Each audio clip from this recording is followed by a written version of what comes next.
Warahmatullahi wabarakatuh. Alhamdulillah alladzi anzalal Qur'an hudan linnas wa bayyinatin minal huda wal furqan. Asyhadu an la ilaha illallah wahdahu la syarikalah wa asyhadu anna Muhammadan abduhu wa rasuluh la nabiyya ba'dah. Allahumma salli ala sayyidina Muhammad wa ala alihi wa ashabihi ajma'in. Qala Allah ta'ala fil Qur'anil Karim, a'udzu billahi minasy syaithanir rajim. Bismillahirrahmanirrahim. Inna anzalnahu fi lailatul qadri. Wa ma adraka ma lailatul qadri. Lailatul Qadri khairum min alfi syahrin. Tanazzalul malaikatu war-ruhu fiha biizni rabbihim min kulli amrin. Salamun hiya hatta matla'il fajar. Shadaqallahul azim. Yang saya hormati Bapak Pengurus Masjid Nurul Iman beserta bapak-bapak para penyesepuh, Bapak Ibu, para jamaah rahimakumullah. Alhamdulillah, bersyukur kita kepada Allah Subhanahu wa taala. Pagi ini Allah takdirkan kita bisa hadir bersama di masjid ini dalam rangka kita melaksanakan salat subuh berjamaah. Mudah-mudahan amal ibadah kita mendapatkan ridha Allah Subhanahu wa taala. Amin Allahumma amin. Sekarang kita sudah berada pada 17 Ramadan. Di 17 Ramadan ini kita diingatkan dengan peristiwa turunnya Al-Quran.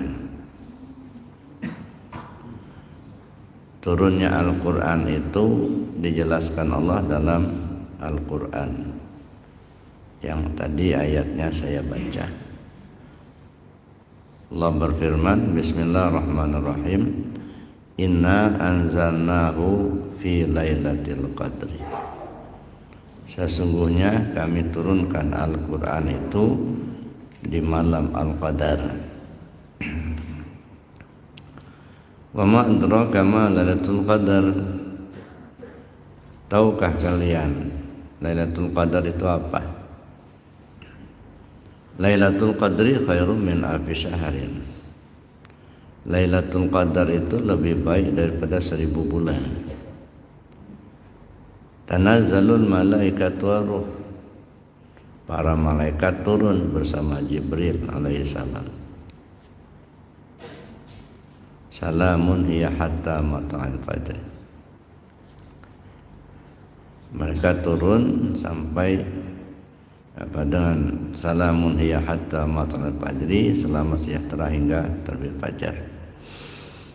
Bapak Ibu yang saya hormati,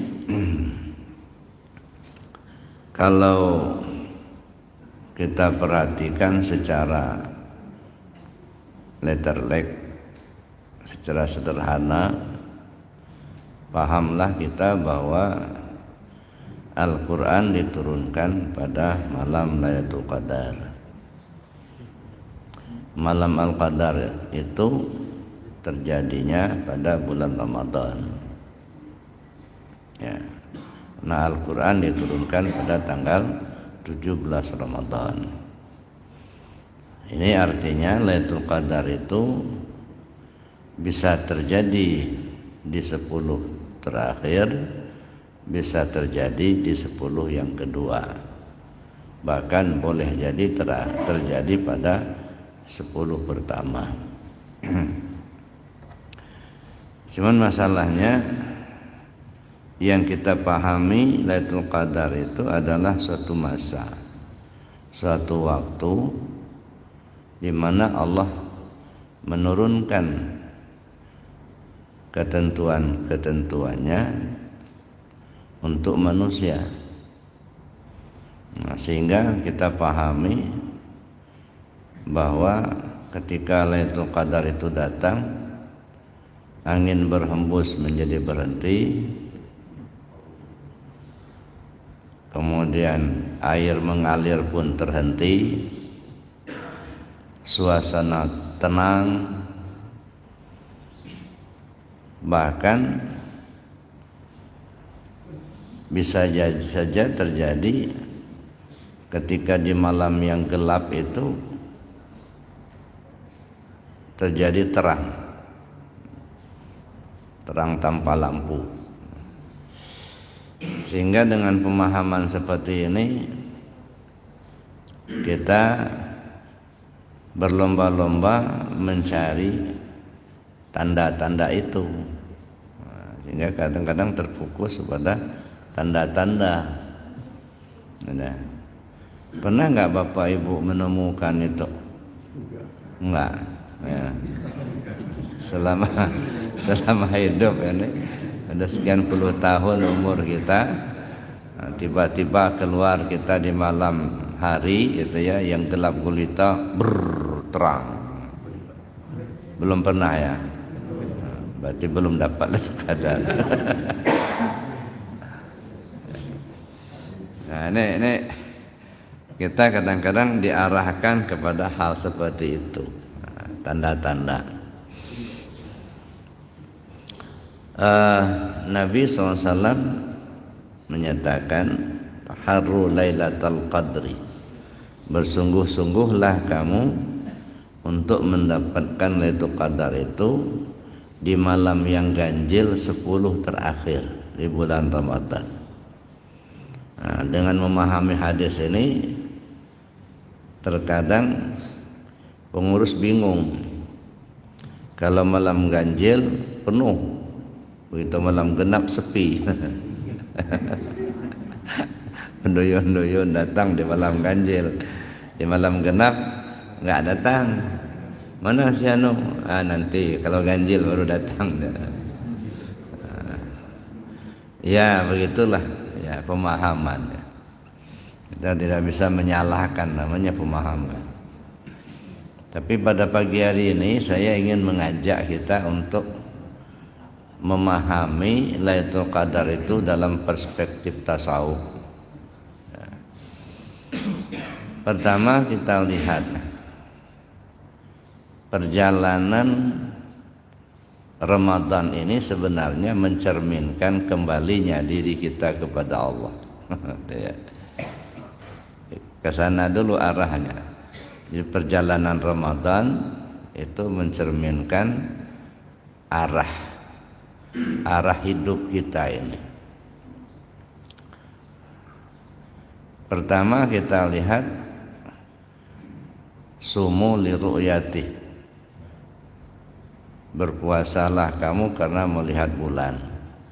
Waftiru li ru'yati, berbukalah karena melihat bulan. Fa in ghumma alai, kalau awan mendung sempurnakan 30 hari. Secara lahiriah, secara syariat, tentu saja bulan yang kita lihat yang ada di langit namanya hilal. Hilal itu cahaya bulan yang belum muncul. Nah, terlihat ada cahayanya, tapi bulannya belum kelihatan. Nah, ketika terlihat cahayanya itu atau terlihat hilal, itu berarti bulan itu sudah dekat, sudah mau muncul. Kalau sudah cahayanya kelihatan, itu berarti sudah masuklah bulan itu. Maka kita wajib puasa. Itu satu. Hilal itu apa? Nah, kalau secara syariat saya jelaskan tadi, itu adalah cahaya bulan. Tapi secara hakikat atau secara ma'rifat, apabila bulan sudah terlihat, hilal sudah terlihat, maka wajib puasa. Kalau kita ibaratkan diri kita ini adalah bulan, kapan hilal terlihat? Ketika kita sudah dewasa. Nah, sudah dewasa. Nah, karena kalau sudah dewasa, berarti kita sudah memahami adanya diri kita. Kita sudah paham bahwa kita ini melihat kita ini mendengar, kita ini kuasa, kita ada keinginan, kehendak. Kesadaran kita tentang itu menunjukkan bahwa kita ini sudah kuat, sudah dewasa. Tahulah kita api itu panas, tahulah kita kalau air itu membasahi gitu ya. Tahulah kita kalau tajam itu melukai gitu. Tapi kadang-kadang belum juga terpahamkan oleh kita. Nah, fa in ghumma alai, kalau tertutup awan maka cukupkan 30 hari. Artinya apa? Kedewasaan seseorang itu dilihat dari dua sudut pandang. Pertama, dewasa karena tanda, alamat, artinya dewasa ditunjukkan oleh tanda. Kalau perempuan haid, kalau laki-laki mimpi basah. Kadang-kadang yang perempuan itu juga 8 tahun sudah haid. Laki-laki bujang umur 13 tahun sudah mimpi. Tapi kalau itu tidak terjadi, artinya ghumma. Enggak terjadi, belum dewasa. Cukupkan 30 hari, artinya cukupkan waktu. Cukupkan bilangan waktu. Bilang waktunya kapan? Kalau perempuan 9 tahun, kalau laki 15 tahun. Nah, ini cukupkan waktu. Nah, jadi kalau sudah 9 tahun, walaupun bagi wanita, walaupun dia belum haid, itu sudah dianggap dewasa. Nah, laki-laki 15 tahun, walaupun dia belum mimpi basah, nah, dia sudah dianggap dewasa. Nah, ini artinya hilal sudah mulai terlihat. Kalau hilal sudah terlihat, sudah dewasa, apa yang harus kita lakukan? Nah, kalau di dalam syariatnya saum, puasa. Nah, hilal Ramadan terlihat, puasa. Hilal Syawal terlihat, maka buka. Nah, puasa itu apa? Puasa itu menahan. Kalau puasa dalam syariat, dia jelas menahan makan dan minum mulai terbit fajar sampai terbenamnya matahari. Tapi dalam konteks ini yang ditahan adalah keakuan diri. Keakuan diri, mengaku kita yang kuasa, mengaku kita yang berkehendak, ngaku kitalah yang hidup, ngaku kitalah yang berilmu. Ini diarahkan ke sana, sebab kadang-kadang susah disadari itu, Pak. Ya, jangankan baru dewasa, orang tua aja kadang-kadang nggak sadar-sadar. Ya, makanya perlu ada puasa, ada menahan, nah, ditahan keakuan. Nah, setelah ditahan dalam perjalanan Ramadan, nah, sekarang tanggal 17 Ramadan turunlah Al-Quran. Apa itu Al-Quran? Jelas itu wahyu Allah. Untuk apa? Hudal linnas, petunjuk.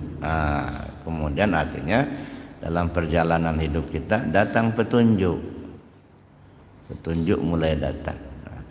Al-Quran ini turunkan pada malam Al-Qadar. Ya, petunjuk sudah datang. Apa yang terjadi ketika petunjuk itu sudah datang? Maka tergeraklah hati kita ingin belajar, tergeraklah hati kita ingin berzikir, tergeraklah hati kita ingin memahami ilmu ketuhanan, kan? Arahnya kan kembali ke Allah. Nah, bagaimana kita akan kembali ke Allah kalau kita tidak mengenal Allah? Nah, diberi Allah petunjuk, sehingga maulah hati kita ini belajar ilmu ketuhanan, supaya kita ngerti, paham tentang Tuhan itu. Ya. Nah, setelah kita paham, datang petunjuk tadi, Lailatul Qadar. Lailah ini kalau dibahasakan malam. Apa yang terbetik di pikiran kita kalau kita sebut malam? Gelap. Ya kan? Kalau siang kan terang. Kalau malam gelap. Apa itu gelap? Gelap itu nggak tahu, itu gelap. Zulmah, bodoh, tak paham, itu gelap. Ya. Dia tidak mengerti mana yang halal, mana yang haram, tidak tahu mana sah, mana batal, tak paham ilmu tauhid, tak paham ilmu ketuhanan, tak kenal dia sama Allah, itu gelap. Ketika masih terjadi gelap itu, datanglah ketentuan al-qadar. Nah, al-qadar itu artinya ketentuan. Sesuatu yang sudah ditentukan menjadi jelas. Nah, misalnya, kapan pengajian Buya di Aliman? Pada hari Minggu kedua pagi, ba'da subuh. Nah, jelas sudah ditentukan. Sebelum ditentukan masih meraba. Bisa hari Senin, bisa Selasa, Rabu, Kamis, Jumat, Sabtu. Masih gelap. Tapi begitu ditentukan minggu kedua, ya, ba'da subuh, sudah jelas. Nah, kalau sudah jelas, nah hilang keraguan tadi. Nah, Allah beri petunjuk, paham, ngerti kita tentang ketuhanan itu. Ketika kita sudah mengerti, paham kita tentang ilmu ketuhanan, mengenal kita akan Allah dengan sempurna, maka yang tadi tidak rajin ibadah menjadi rajin ibadah. Yang tadinya tidak kenal zikir menjadi kenal zikir. Yang tadinya malas berzikir rajin berzikir. Yang tadi tidak mengenal Allah menjadi kenal Allah. Nah, ketika kita sudah masuk ke pengetahuan itu, mengenal kita akan Allah, kenal kita Allah yang kuasa, kita yang lemah. Kenal kita Allah tuh kaya, kita yang miskin. Ya, kenal kita Allah itu yang kuasa, kita yang lemah. Nah, ini. Jadi mengenal diri. Kenal diri kita ini lemah, yang kuat Allah. Kenal diri kita ini miskin, yang kaya Allah. Kenal kita diri kita ini tak melihat, ya, yang melihat Allah. Kenal diri kita ini bodoh, yang pintar itu Allah. Kesadaran ini kemudian pada akhirnya datang waktu bayar zakat fitrah. Apa itu zakat fitrah? Ya, zakat kita berikan kepada yang berhak menerima. Kalau secara syariat tentu makanan pokok. Karena makanan pokok kita ini beras, maka yang kita zakatkan beras. Begitu mereka makanan pokoknya gandum, yang mereka zakatkan gandum. Artinya makanan pokok. Mana yang pokok pada kita secara sifat? Yang pokok hayat, hidup. Yang pokoknya sifat 7. Nah, ini pokok di kita. Nah, sifat 7 atau sifat ma'ani diberikan kepada yang berhak. Zakat fitrah diberikan kepada asnaf yang 8. Itu yang berhak menerima dalam syariat, dalam fikih. Dalam kaitan ini yang berhak siapa? Yang punya. Jangan dikasihkan sama yang bukan miliknya. Siapa yang punya? Allah.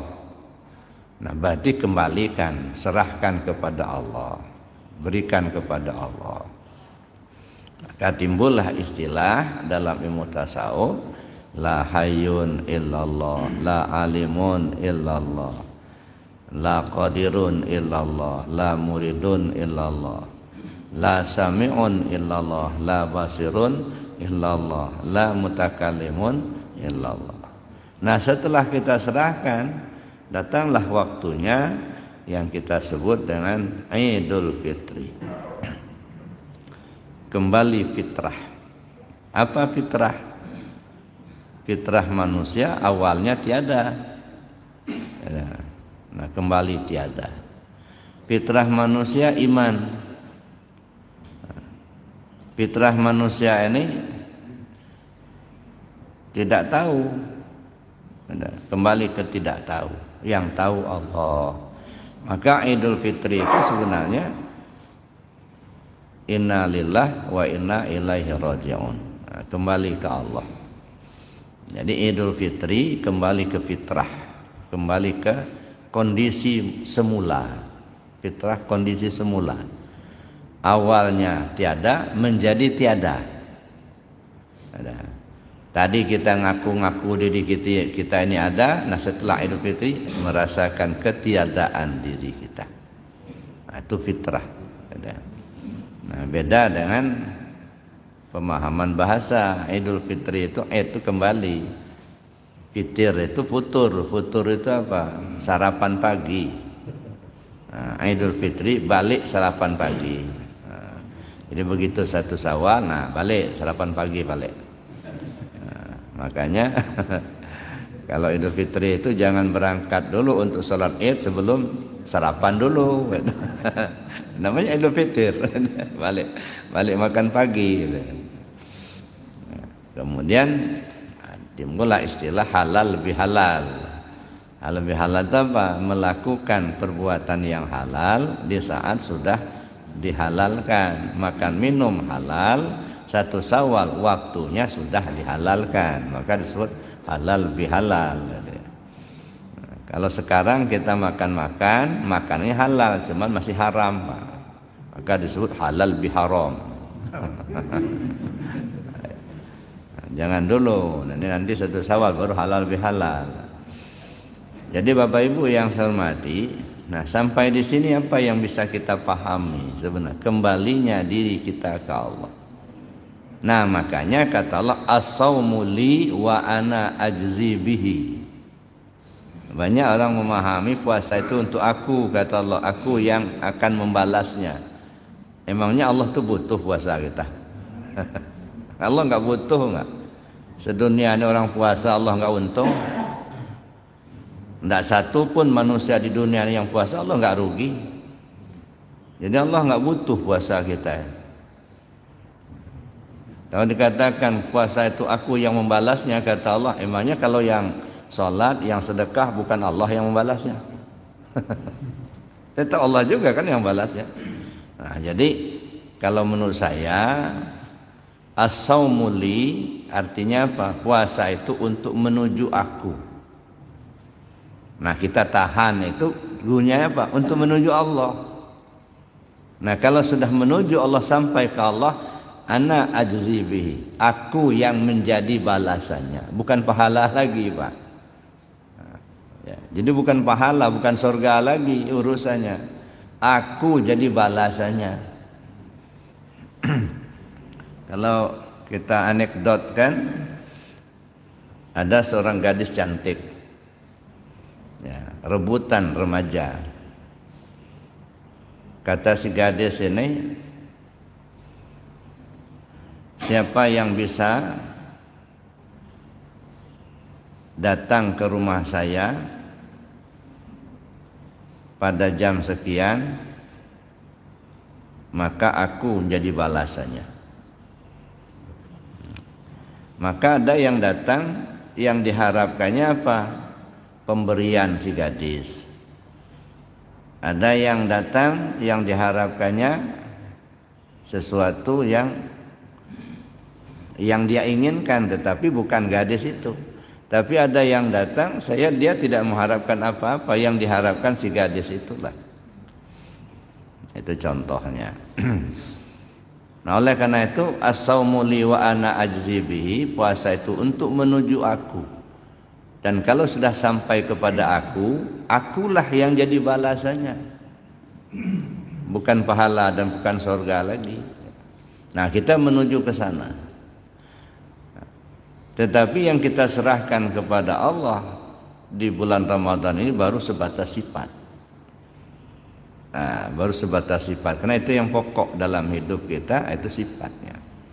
Nah, itu yang muncul ke permukaan. Nah, kita kuasa bisa melangkah, kita bisa melihat, kita bisa mendengar. Nah, Tapi belum berhenti di sana, karena ternyata diri kita ini bukan hanya ada sifat, ada zat.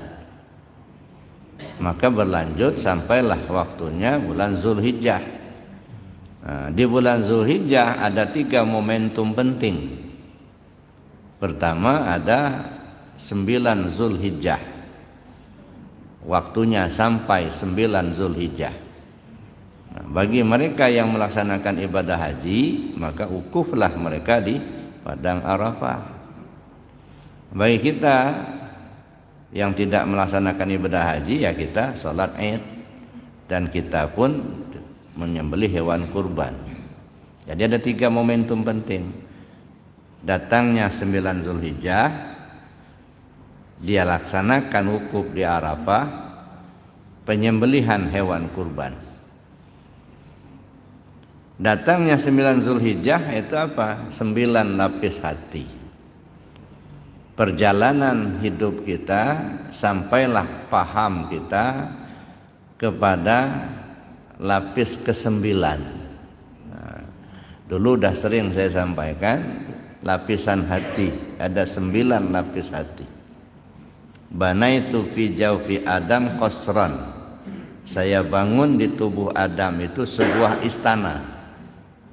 Wa sammaituha sadran, yang kuberi nama as-sudur. Ini lapis pertama. Hati lapis pertama namanya sudur. Di dalam sudur ada qalb kedua. Dalam qalb ada fuad ketiga. Dalam fuad ada saqab keempat. Dalam saqab ada lubban kelima. Dalam lubban ada sir keenam. Dalam sir ada sirusir yang ketujuh. Dalam sirusir ada nur 8. Dalam nur ada aku, kata Allah, la ilaha illa ana. Nah, ini lapis ke-9. Artinya paham kita, yakin kita sampai ke lapis ke-9. Setelah sampai kita pada lapis ke-9 itu, apa yang kita lakukan? Wukuf di padang Arafah. Artinya apa? Berhenti kepada Allah di alam ma'rifah. Nah, berhentilah di situ. Jangan kemana-mana lagi. Kok hidup itulah pakaian, kok mati itu tumpangan. Nah, makanya bukan persoalan pahala lagi tadi. Hidup yang akan dipakai, mati yang akan ditompang. Setelah sampai pada saat itu, sampai pada titik itu, sembelih hewan kurban sebagai tanda. Apa yang dipentingkan dalam penyembelihan hewan kurban bukan persoalan daging, tetapi penyerahan nyawa. Nyawa itu apa? Zat bagi kita. Kalau begitu, di Ramadan yang kita serahkan sifat, di Adha yang kita serahkan zat. Zat dan sifat sudah kita serahkan kepada Allah, menjadilah zatnya zat Allah, sifatnya sifat Allah. Nah, kalau sudah kita serahkan, barang sudah diserahkan, kan nggak punya lagi kita. Ya, saya pinjam uang 100.000 dari Pak Haji, ya, dikasih sama beliau, ada di tangan saya. Begitu saya kembalikan, serahkan lagi, diterima sama beliau, nggak ada lagi di tangan saya. Kalau masih di tangan saya, belum diserahkan namanya. Nah, jadi setelah kita serahkan zat dan sifat diri kita, menjadilah zatnya Allah, sifatnya Allah. Makanya kata Allah, apabila hamba-Ku telah gemar melakukan yang nawafil, maka tangan yang ia gunakan untuk berbuat itu tangan Aku. Kaki yang ia gunakan untuk melangkah itu kaki Aku. Mata yang ia gunakan untuk melihat itu mata Aku. Nah, kalau sudah sampai perjalanan kita ke situ, nah disitulah pemberhentian, terminal akhir. Maka saya bilang, ya, ibarat kita bawa mobil di jalan, kalau memang kelihatan minyaknya tinggal 1 strip lagi, sudahlah, cepat-cepatlah parkir ke terminal. Jangan kita berleha-leha jalan di jalan aja, nanti habis bensin di jalan, mati di jalan. Nah, ini kan kita ini sudah ada berapa strip lagi tinggalnya nih. Mungkin ada yang 1 strip, ada yang 2 strip. Nah, jadi artinya sudah saatnya untuk kita itu mengarah ke sana. Jadi apa yang kita lakukan, kita gimana caranya supaya bisa usul kepada Allah. Ya, kita lihat ya, kembali kepada Lailatul Qadar tadi. Al-Quran itu diturunkan pada malam Al-Qadar. Situasi masyarakat Arab ketika Al-Quran diturunkan masih dalam keadaan gelap, yang kita kenal dengan istilah jahiliyah. Ya, tidak mengenal Allah, ya, tidak mengenal hukum-hukum Allah. Kalimat tauhid yang dulu diajarkan, disampaikan oleh Nabi Allah Isa alaihissalam sudah mereka tinggalkan, tidak dipakai lagi. Dalam situasi yang gelap itu, maka Allah turunkan Al-Quran. Nah, begitulah gambarannya kehidupan kita. Oleh karena itu di malam Al-Qadar ini sangat boleh jadi kita mendapatkannya di malam genap. Bisa saja si B mendapatkan di malam ganjil gitu. Nggak sama, Pak. Jadi bukan sekali turun, enggak. Si A mendapatkan di malam genap, si B dalam malam ganjil. Nanti si C nanti mungkin 10 terakhir baru menemukan. Kenapa? Petunjuk. Jadi Lailatul Qadar itu artinya petunjuk untuk ma'rifat kepada Allah. Maka kita berlomba-lomba untuk mencari Lailatul Qadar itu pada malam yang ganjil. Yang malam gelap, yang tidak tahu, yang ganjil itu ya Allah yang ganjil. Tak tahu sama Allah, maka berusahalah. Ya. Nah, apa yang perlu kita usahakan? Yang pertama, kita berusaha untuk belajar. Yang kedua, kita berusaha lewat amal. Nah, jadi pengetahuan dan amalan. Jadi antara amaliyah dengan ilmiah ini harus sejalan, Pak. Nggak bisa kita mengambil salah satu, membuang salah satu. Pokoknya beramal, jalan aja. Mau kemana, Pak? Nggak jelas dah. Jalan-jalan. Asal jalan tapi nggak tahu arah, ini bisa kesasar. Nah. Tapi begitu kita tahu arah tapi tidak jalan, nggak nyampai juga. Tahu persis kita kalau mau ke Jakarta dari sini, dari rumah kita naik angkot misalnya atau naik bis sampai kita ke Bakau. Di Bakau nanti kita naik kapal, feri, sampailah di Merak. Sampai di Merak naik mobil bis ke Rambutan. Dari Rambutan nanti ambil angkot nomor sekian menuju alamat. Tahu persis tapi duduk nongkrong di Bandar Lampung, kira-kira tahu sampai enggak?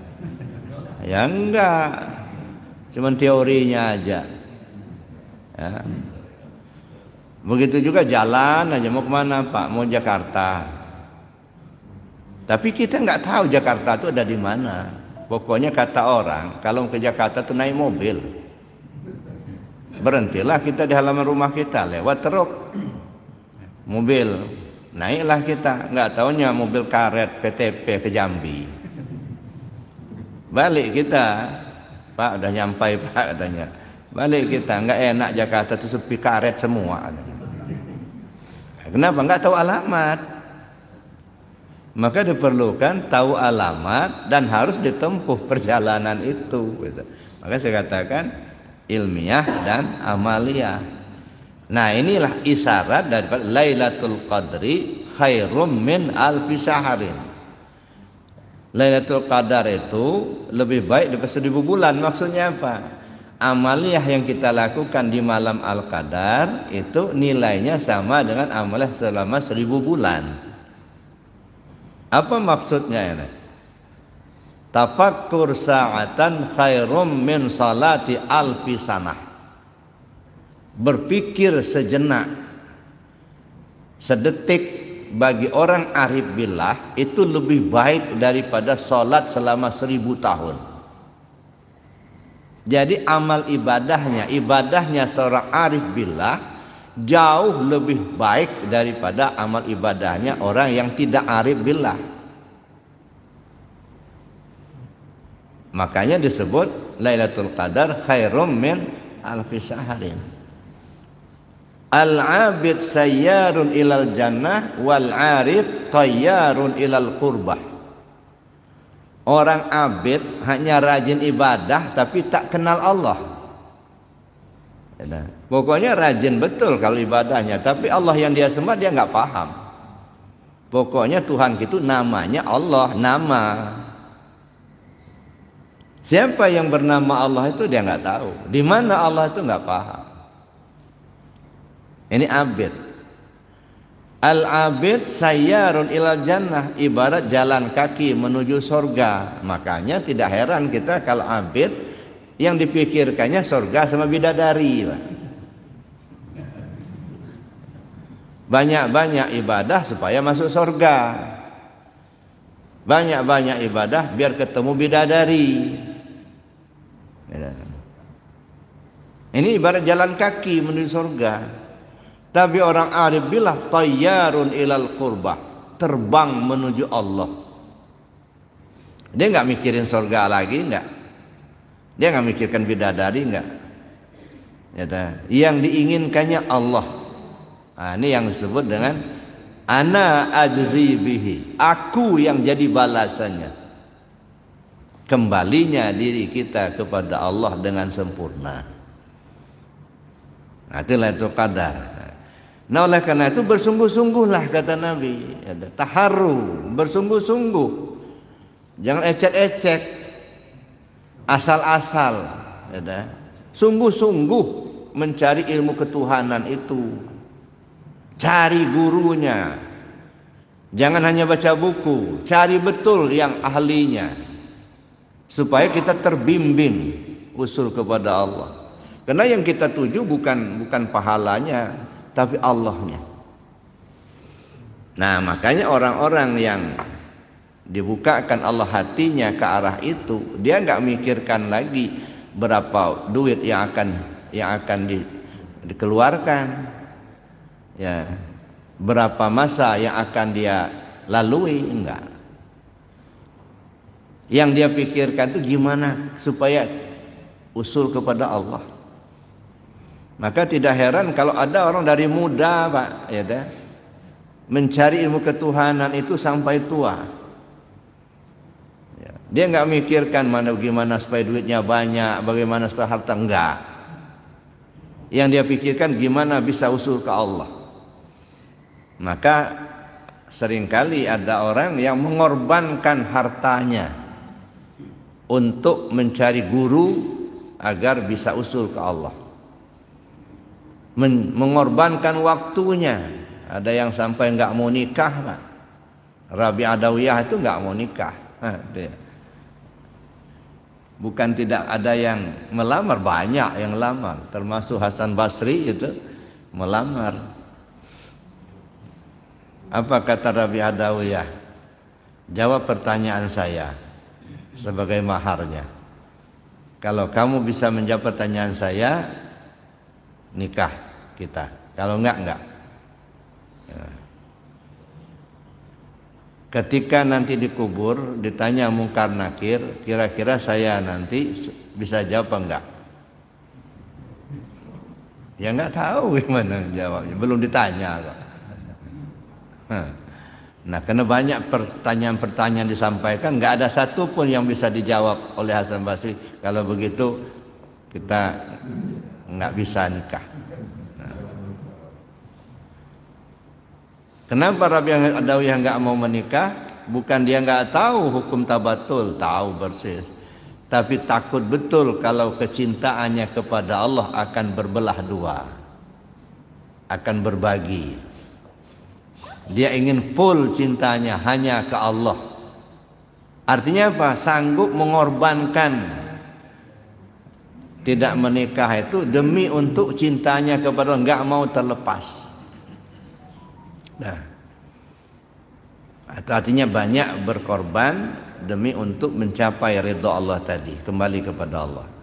Ini kalau tinjauan tasawufnya. Tapi kalau ditinjau fikih tentu ya Allah Rasul melarang seseorang yang bertabatul gitu ya. Ya kalau laki itu semuanya nggak mau nikah lagi, nggak ada yang lahir lagi nanti, habis dunianya. Nah, maka dilarang. Nah, tapi secara individu itu orang mengorbankan hartanya, mengorbankan waktunya demi untuk mencapai ma'rifat kepada Allah. Nah, jadi makanya bersungguh-sungguhlah kamu untuk mendapatkan Lailatul Qadar itu di malam yang ganjil 10 terakhir. Artinya apa? Di malam yang ganjil, malam gelap, yang belum tahu Tuhan, bersungguh-sungguhlah mencari. 10 terakhir usia tua, Pak. Kan 10 terakhir kan sebenarnya selesai kan Ramadannya. Di usia yang senja begini, jangan lagi kita berleha-leha gitu. Ada mau cari pahala gitu, enggak itu lagi. Maka bersungguh-sungguhlah mencari Lailatul Qadar itu di 10 terakhir. Hanya ketika usia kita sudah lanjut, ya, bersungguh-sungguhlah. Ya.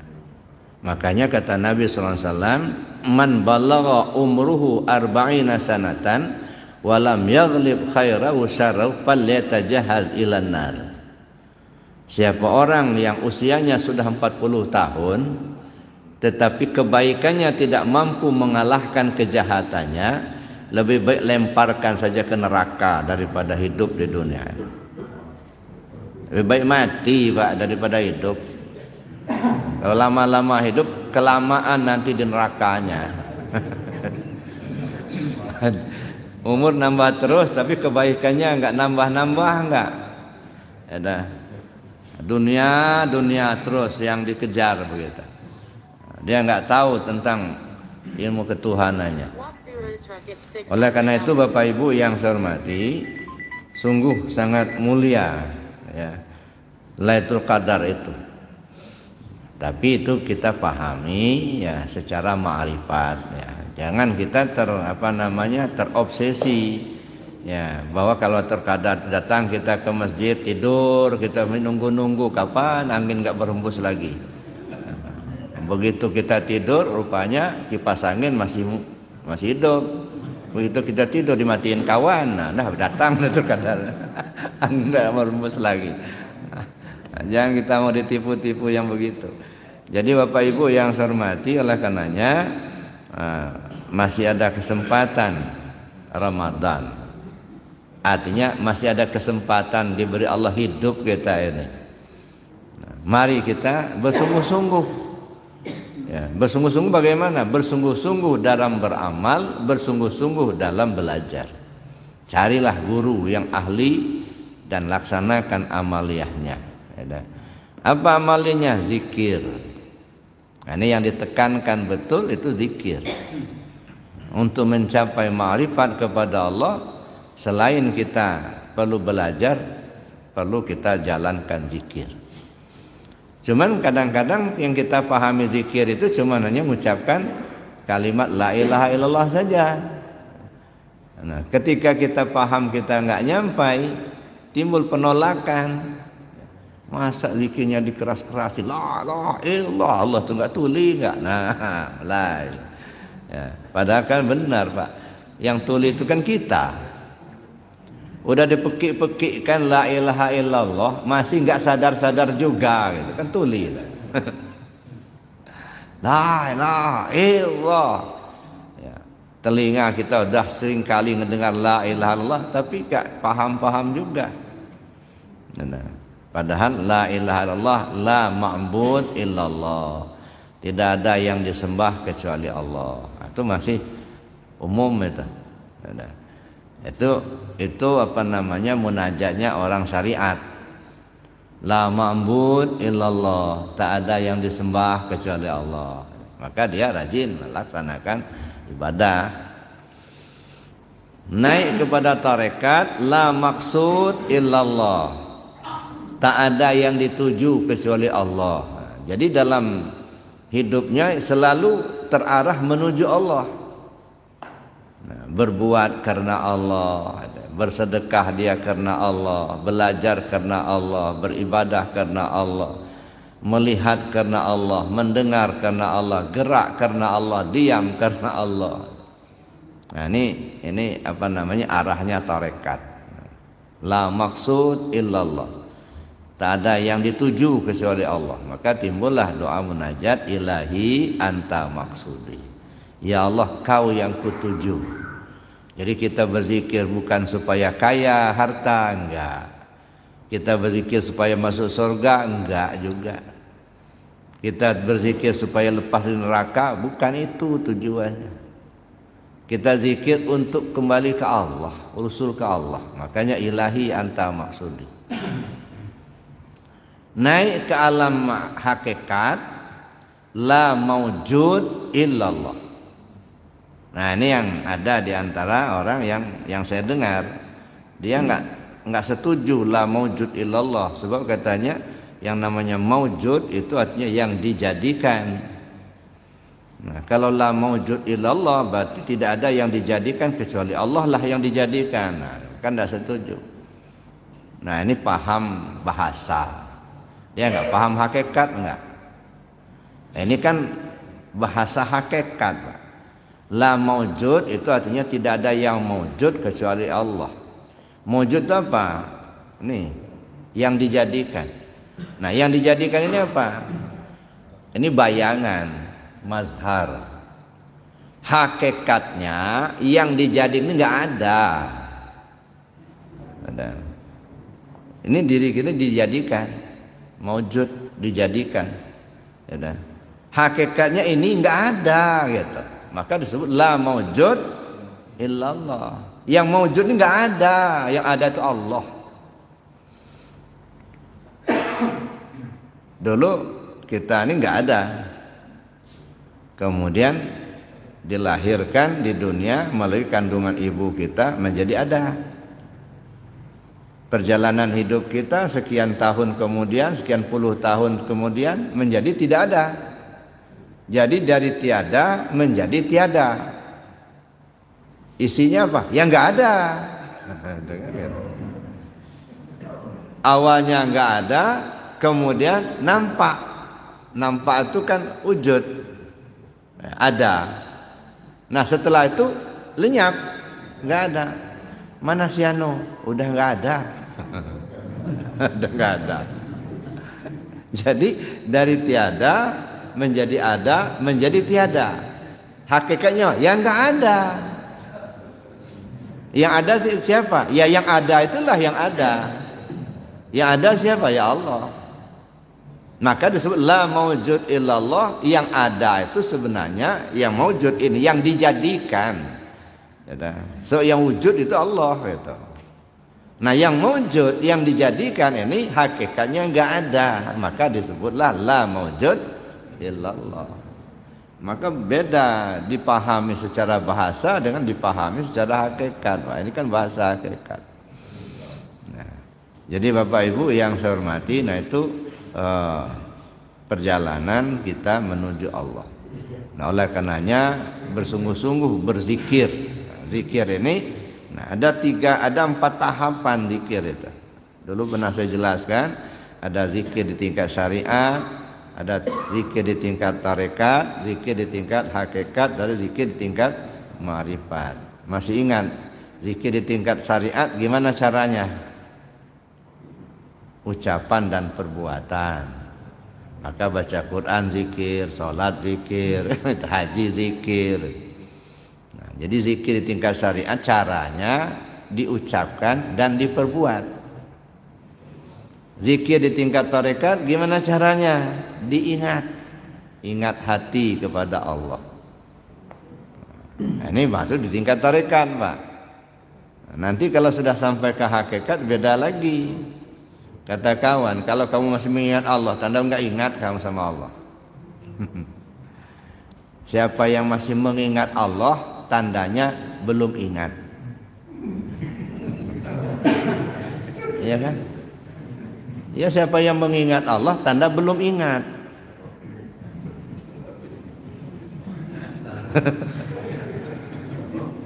Kalau dia sudah ingat Allah, nggak mengingat lagi, nggak ngapain ingat terus. Ya.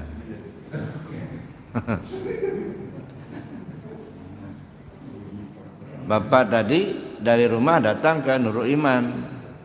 Di perjalanan belum nyampai ke Nurul Iman, masih menuju Nurul Iman, menuju masjid. Kalau sudah masuk masjid, ngapain menuju masjid lagi? Masih belum nyampai, itu disebut menuju masjid. Tapi kalau sudah nongkrong di dalam masjid, bukan menuju masjid lagi, sudah di dalam masjid. Rokok, Bapak itu masih ingat apa itu rokok? Tahu kan rokok kan? Tapi jangan dihisap dulu. Rokok, percaya nggak Bapak Ibu kalau rokok itu ada? Percaya kan? Kenapa Bapak Ibu percaya ada rokok? Nah kan? Kalau nggak ngelihat nggak percaya sama rokok itu. Karena melihat rokok, jadi kalau nggak dilihat nggak percaya sama rokok itu.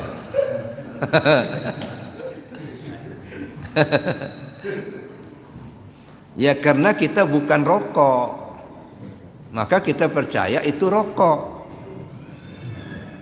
Ini misalnya, ini contoh ini rokok. Kita ini HP, percaya nggak ini HP? Percaya. Kenapa percaya sama HP? Karena kita bukan HP. Dua hal yang berbeda. Rokok satu, kita satu. Percaya sama rokok? Percaya. Kenapa? Karena kita bukan rokok. Andaikan satu saat kita jadi rokok, masih perlukah percaya sama rokok? Ngapain percaya? Memang aku itulah yang rokok ada. Ngapain percaya sama rokok lagi? Aku itulah yang rokok. Nah, jadi itu ingat. Jadi kalau masih mengingat, tanda belum ingat. Kapan kita ingat? Ketika sudah nggak ingat.